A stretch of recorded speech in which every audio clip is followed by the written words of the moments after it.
Uma montadora renomada, bilhões de dólares, 10 anos de desenvolvimento e uma vida ceifada. Junte todos esses elementos e temos um dos melhores carros já feitos no mundo todo. Em um país que você conhece bem, o Japão, lugar conhecido pelos seus carros econômicos e que sempre saía na frente de todos quando o assunto era lançamentos. Mas quando se falava em supercarros, o país passava vergonha. Enquanto eles se contentavam com isso, todos olhavam para isso.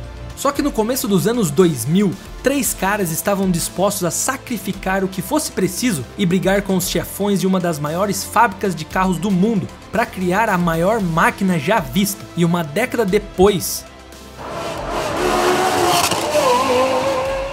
Mas por que esse projeto demorou tanto para ser finalizado? O que custou a vida de um dos líderes do projeto do supercarro enquanto ele o testava em um circuito famoso do mundo? Um circuito esse que era mortal. Mas qual era a fabricante que estava atrás das cortinas financiando tudo isso? Quem eram os caras por trás dessa máquina mortífera? Essa é a história do Lexus LFA, o melhor carro já feito no mundo, mas também o maior desastre financeiro do automobilismo. A revolução financeira que o Japão passou no fim dos anos 60 e no início dos anos 70 mudou o ponto de vista de muita gente sobre o país. Junto com a grana, veio como consequência a melhora na saúde pública, na educação e na segurança. Tudo isso também facilitou para que as empresas dos mais variados setores fossem colocadas em vigor no cenário global, e no setor automotivo não foi diferente. Honda, Toyota, Nissan, todas essas fabricantes que hoje vemos com muito espaço no território brasileiro, tiveram um crescimento absurdo nesse período. Com dinheiro no bolso, começaram a surgir carros que colocaram o país no mapa dos automóveis, fossem eles para a família ou modelos esportivos. O primeiro deles e mais bombástico dos esportivos foi o 2000 GT da Toyota, lançado em 67. Até o fim dos anos 90 tivemos outros modelos que também chamaram atenção, como o Nissan Skyline 2000 GTR e o lendário Toyota AE86, carro de tração traseira muito popularizado por conta de ter sido guiado por muito tempo pelo rei do drift, Keiichi Tsuchiya, nos anos 80. Acontece que no cenário mundial as coisas evoluíam em uma velocidade que o país da Ásia Oriental não conseguia acompanhar, mesmo sendo um dos lugares mais tecnológicos da Terra. No fim dos anos 90, só uma palavra importava na cabeça dos entusiastas: supercarros. E junto com essa palavra não era na Toyota ou na Nissan que eles pensavam. Os nomes eram Ferrari, principalmente Lamborghini, que quebrou o mercado e deixou os rivais comendo poeira quando lançaram os modelos Miura, Countach e o mais brabo de todos até então, o Diablo.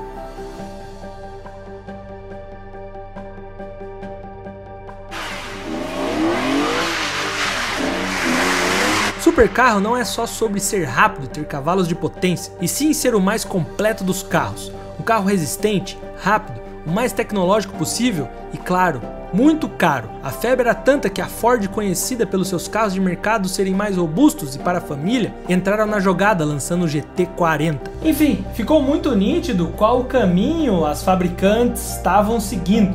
Mas roteirista, qual o caminho que os japoneses iriam seguir?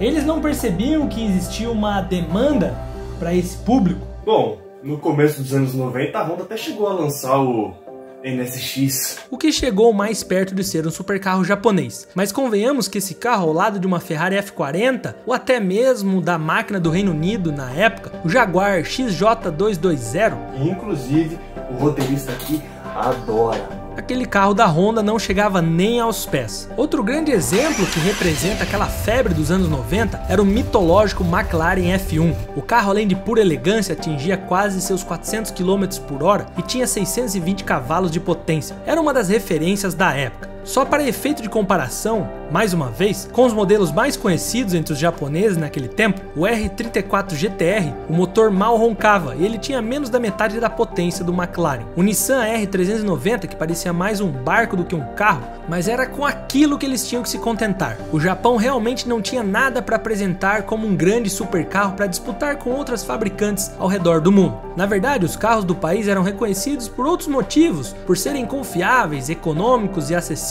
E embora esses fossem bons rótulos para uma parte considerável dos fabricantes e do público, por outro lado, alguns estavam dispostos a fazer o que fosse preciso para virar o jogo. Eles tinham todos os recursos, mas faltava talvez a peça mais importante desse tabuleiro. Não tinham um cara, até então, para representar essa mudança. Eles precisavam de alguém assim como foi Enzo Ferrari para a Itália e Carroll Shelby para os Estados Unidos. Mas o problema nunca foi as poucas opções de fábricas que pudessem fazer isso, mas todo mundo sabia que só uma delas poderia chegar e botar para arregaçar com o mercado dos automóveis esportivos, sem medo de fazer algo que assustasse a população, assim como já tinham feito em 1967 com o 2000 GT. Mas por trás do nome da Toyota tinha um cara responsável também por vários outros projetos grandiosos, sustentando a possibilidade da fabricação de um super carro, Haruhiko Tanahashi. Caramba, que nome difícil. O japonês foi contratado pela montadora em 1978, trabalhando especificamente no setor de divisão de engenharia de chassis, como engenheiro de suspensão, onde ele ajudou a desenvolver os mais populares carros da fábrica, como o Crown, Sowari e Aristo, e o famoso Corolla. Seu trabalho nesse setor foi até 92, e no período ele ajudou a desenvolver muita coisa nos carros. Alguns de seus projetos envolveram a inclusão de suspensão modulada eletronicamente e amortecedor duplo. Com projetos impressionantes, em 92 ele foi transferido para a divisão de engenharia de carroceria dos carros de passeio. 3 anos depois, ele assumiu o comando do setor de planejamento avançado de veículos, para supervisionar o desenvolvimento dos novos veículos e de novas tecnologias. No início dos anos 2000, Tanahashi chegou onde realmente queria, na Lexus, que é o setor de veículos de luxo da montadora japonesa Toyota. Seu primeiro projeto no novo setor se chamaria P280, um novo supercarro que deveria ter a capacidade de desempenho dentro dos 320 km/h. Em 2001, Tanahashi foi promovido a chefe desse projeto da Lexus, e foi aí que o P280, que ainda o planejamento engatinhava e tinha expectativas muito baixas, passou a tomar forma. Começava ali.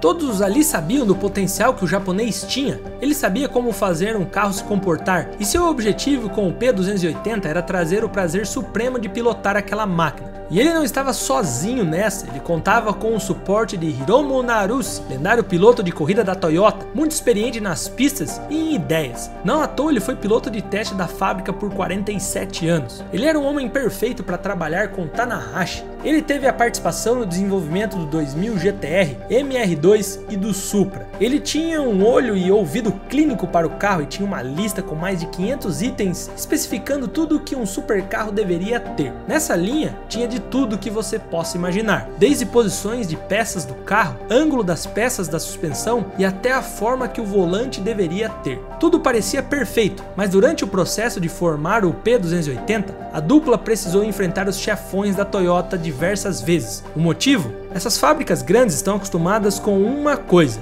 grandes resultados no prazo mais curto possível. Quando eles viram o projeto se estender para 2, 3 anos, apenas dinheiro saindo e não retornando nada, eles ficaram receosos com esse prazo longo de produção. Mas Naruse tinha uma carta na manga, justamente o herdeiro de tudo aquilo, Akio Toyoda, neto do fundador da fábrica, Kishiro Toyoda. Akio brigava junto com Hiromu e Tanahashi para manter o projeto vivo, e conseguiram. Por Naruse já ter dado treinamento de pilotagem para Akio, ele sabia que ele poderia entender e defender o conceito como ninguém. Então, 3 anos de muita resiliência depois, o Lexus P280 começou a tomar forma. E os testes já viriam sem massagem. Tudo isso para provar que o tempo investido naquele carro não seria em vão. E a estreia desse teste seria em Nürburgring, Inferno Verde. Lugar melhor para testar um carro não há. A pista mais desafiadora e cansativa que existe na Terra. Testar um carro nesse circuito era uma grande validação. Se fossem bem, estariam no caminho do sucesso. O modelo ainda passou por mais alguns ajustes técnicos e aerodinâmicas, que levaram mais 2 anos. Como ele já tinha se provado em Nürburgring, dessa vez tiveram menos pressão para fazer o refino na máquina. Só aqui, no fim de 2004, que o carro foi realmente batizado como o nome que ele leva até hoje, o LFA. Então em 2005, a máquina da Lexus foi exposta pela primeira vez no mundo, no Salão do Automóvel de Detroit. Analisando os antigos supercarros japoneses, aquilo era totalmente fora da caixa, e a mídia foi a loucura. Ninguém acreditava que aquilo tinha sido feito pela Lexus, que até então o pensamento era: A Lexus, aquela fabricante de carro de tiozinho. Os únicos que não ficaram surpresos com os feedbacks positivos que recebeu o projeto foram Hiromu e Tanahashi, justamente os que desenvolveram e já sabiam sobre a máquina mortífera que estavam colocando nas ruas. Até os caras da Toyota não entenderam o porquê de tanta euforia, e só depois desse evento em Detroit, 5 anos de desenvolvimento depois, que eles passaram a botar fé no futuro daquele modelo. Mas o carro não iria vir para o mercado tão rapidamente. Bota mais 2 anos aí na conta e vai somando. Em 2007 o carro apareceu diferente, com o interior mais detalhado, e agora aquela carcaça toda em alumínio de Detroit já era passado. A nova versão era feita em fibra de carbono. Tudo bem que hoje em dia o material já está abatido e a Toyota usa até onde não precisa, mas em 2007 a fibra de carbono ainda era novidade. Aquilo causou estranhamento nos caras da fábrica. A Lexus, acostumada a carros pesados e motores conservadores, lançando um super carro levíssimo e com motor de nível mais extremo que poderia ter. Por pouco o LFA não foi pro ralo por conta de um conflito entre aquele modelo e a real identidade da marca. Mas parar ali seria um prejuízo muito grande, e para nossa sorte não foi isso que aconteceu. Agora em 2009, quase 10 anos depois do seu começo, finalmente aquela máquina iria de verdade para a pista e competindo nas 24 horas de Nürburgring, mas o resultado não poderia ser mais decepcionante. 9 anos de estudo, testes, manutenção, tudo isso para o carro não passar de 14º lugar. Você tá de sacanagem, né, roteirista? Papo reto pro outro carro. A estreia desse Lexus no Inferno Verde é de longe uma das piores estreias da história dos carros de produção. Mas a Lexus agora estava disposta a ir até onde fosse preciso para ajustar o LFA, e deram respaldo para Tanahashi continuar a atualizar o que fosse necessário. Nem o engenheiro japonês acreditava que iam mandar ele dar continuação no projeto, mas de alguma forma dessa vez os caras da fábrica estavam a fim de fazer acontecer, mesmo que nunca fosse dar um retorno financeiro equivalente ao tempo gasto. Um ano depois, eles estavam prestes a fazer 500 supercarros Lexus LFA, e uma década de trabalho árduo foi o suficiente para o país ter produzido um dos carros mais insanos que já passou pela Terra. A reprovação, que antes era unanimidade entre os chefões da montadora, agora já estavam virando aceitação, e até mais. Fazer aquilo funcionar tinha virado uma questão de honra. Cada motor era feito à mão e assinado por quem o fez. E antes de serem aprovados, passavam por uma vistoria detalhada e complexa. Nada de pressa, já perdemos muito tempo mesmo. A fábrica limitou a produção para apenas um carro por dia, no máximo, justamente para que ninguém fosse afobado e fazer besteiras. Por fora todos os carros eram idênticos, mas por dentro da carcaça existiam incontáveis configurações diferentes, ajustes minuciosos e específicos em cada um dos LFAs, que só foi finalizado exatos 2 anos depois, em dezembro de 2012. Para se ter uma ideia da complexidade, cada um dos ajustes tinha um manual personalizado, com mais de 3.500 páginas. A paciência que falta em Tsunoda, piloto da Fórmula 1, sobrava nos encarregados da Lexus.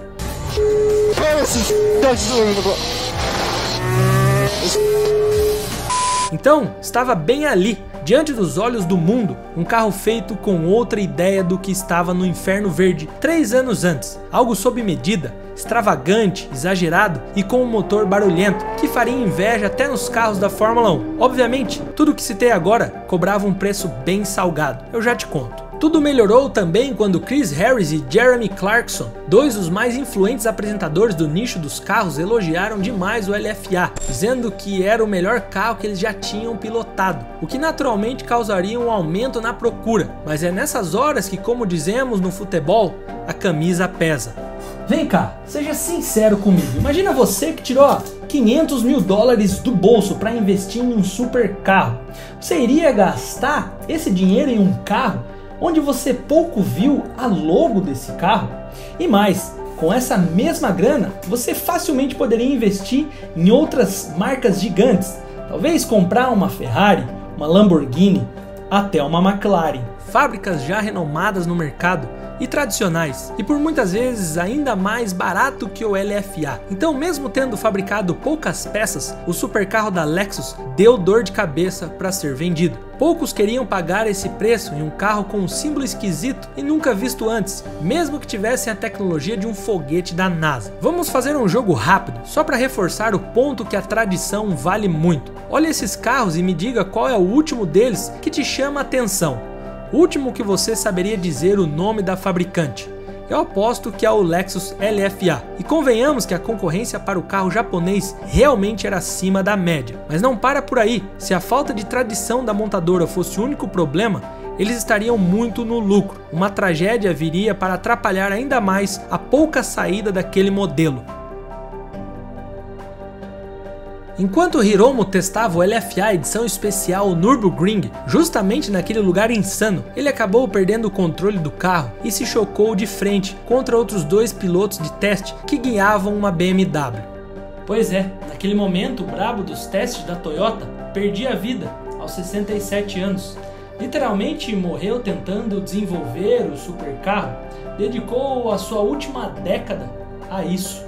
Apesar do acidente, a performance daquela edição do carro surpreendeu bastante. Aquele modelo era mais rápido, mais leve, mais firme e tinha mais potência, para superar o arrasto aerodinâmico adicional do modelo. Logo no Track Day, o carro foi capaz de encaixar uma volta no circuito alemão com um tempo de volta de 7 minutos e 14 segundos, o tempo recorde dentre os carros de produção da época, mas o supercarro parou por ali mesmo. Foram 10 anos de desenvolvimento e 2 anos de produção depois, gastos incontáveis e até uma morte de um dos pais do modelo. O que ficou do LFA foi o legado. Foram 500 carros produzidos, 50 desses sendo da série Nürburgring, todos com o objetivo de mudar a percepção das pessoas em relação à fábrica japonesa e, enfim, ganhar o reconhecimento que eles buscavam em quase 20 anos. Após receberem o prêmio de 2011 de o melhor carro do ano com o modelo, o supercarro venceu na sua categoria na corrida das 24 horas de Nürburgring em 2010 e 2012. Em 2014 eles também venceram, mas em outra categoria, com um modelo chamado LFA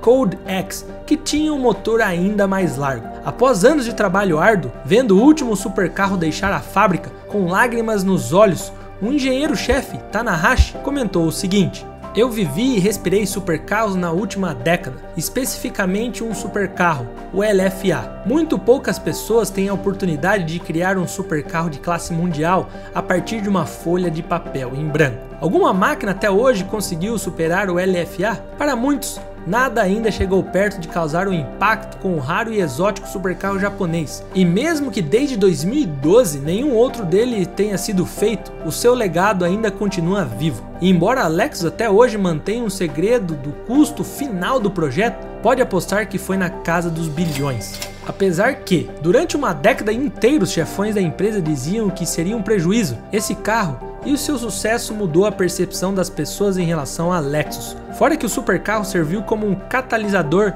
para simplificar a engenharia e desenvolvimentos dos carros da própria Toyota. E lembra aquela história de camisa pesa? Bom, podemos dizer que depois desse carro, a Lexus ganhou credibilidade para investir pesado no nicho dos supercarros. Não à toa, a Lexus chamou a atenção posteriormente com o lançamento de 2 outros carros, o LC500 e o RCF. Bom, e aqui não importa o que eu fale, pule ou não pule esse trecho, quem vai decidir é você. Mas saiba que se você pular, você vai estar perdendo algo que talvez seja pra você. Só que você só vai descobrir se você clicar no link que a gente deixou na descrição desse vídeo. E tem a ver com o sonho das pessoas em ir atrás de assistir uma corrida de Fórmula 1, sim, de dentro do circuito, seja no Brasil ou na Europa. E aqui eu vou te contar um segredo. Com 10 mil reais, você consegue assistir uma corrida na Europa, numa cidade incrível, e você não vai se arrepender. Confere esse link aí. Mas alguns anos depois de criarem o LFA, a última referência esportiva de sucesso absurdo da Toyota era o AE86. Mas diferente do carro de Tanahashi,